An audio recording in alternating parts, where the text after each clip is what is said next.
Hello my country kitchen family, welcome back to this channel. We're going to be showing you how to make delicious rice and peas using the canned gungo, or as known in other country, pigeon peas. To start off, we're going to melt quarter stick of butter, and that is if you like butter in your rice and peas. If you don't, then you can totally go ahead and skip this step. After melting the butter, I'm going to go ahead and add some browning. This is my trick to get a nice color on the rice and peas. It will make the rice and peas look as if you're using the dry gungo from Dongayad. Alright, so we're going to go ahead and add that. We're going to add our scallion, our thyme, our Scotch bonnet pepper, all the good stuff that you would normally add in your rice and peas. We're going to go ahead and add that. Now we're adding our coconut milk. Altogether, I'll be using 4 cups of coconut milk. Then I'm going to add half cup of water by just rinsing out this same bottle that the coconut milk was in. Alright, so now you're going to go ahead and spice up your pot.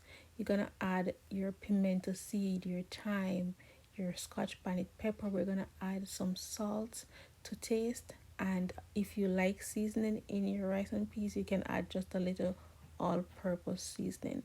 And don't forget to go ahead and taste your pot to see if it has your desired taste and adjust as you go along.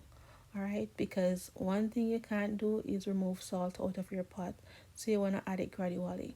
Alright, also, if you fall in that percentage of persons who like to add sugar in your rice and peas, then feel free to go ahead and do that. Now I'm adding 2 cans of gungo. I'm adding 2 cans because we love gungo in this house. If you don't want to add 2 cans, you don't necessarily have to, but we like a lot of gungo peas. Alright, and this is the color. As you can see, it has like a caramel color from the browning.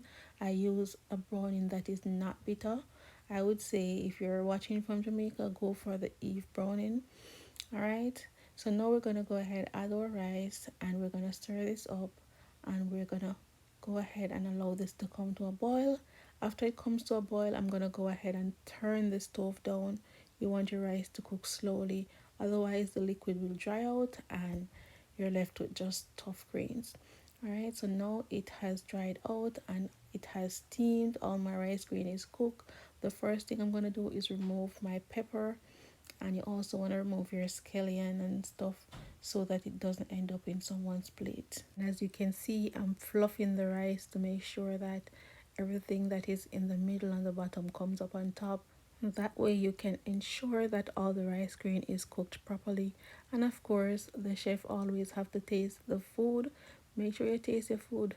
Yeah, that is why when we finish cooking, we don't normally eat right away, because our belly is full from all the tasting.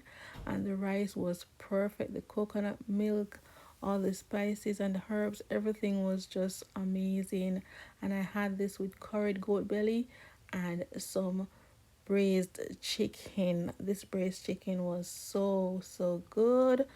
Oh my god. And you know, we have to have our vegetable on the side with some cherry tomatoes and some plantains. The only thing missing is a piece of avocado, but that's okay. This meal was absolutely perfect, and this is my favorite way to make my gungo rice and peas in the States. You know, you're not in Jamaica where you get the nice dry gungo from the tree. So this is the next best way to make it. I promise you. Go ahead, give it a try, and then you can come back in the comment section and tell me how it went. You will have a beautiful color on your rice and peas, I promise you, and it tastes amazing. The browning does not affect the taste of your rice and peas. Just don't use some of that browning that is bitter. Alright, I use the caramel, and as you can see, it's very black, so I use just a little bit. Yeah. Alright, so go ahead, adjust your caramel as you go along. Even after you add your coconut milk, you can still see what it looks like and add a little bit more if you need to. Alright, thank you so much for watching. I hope you have a productive week ahead. And as always, stay safe, show some love to your friends and your neighbors. Walk good, and I'll catch you in my next one. Alright, bye.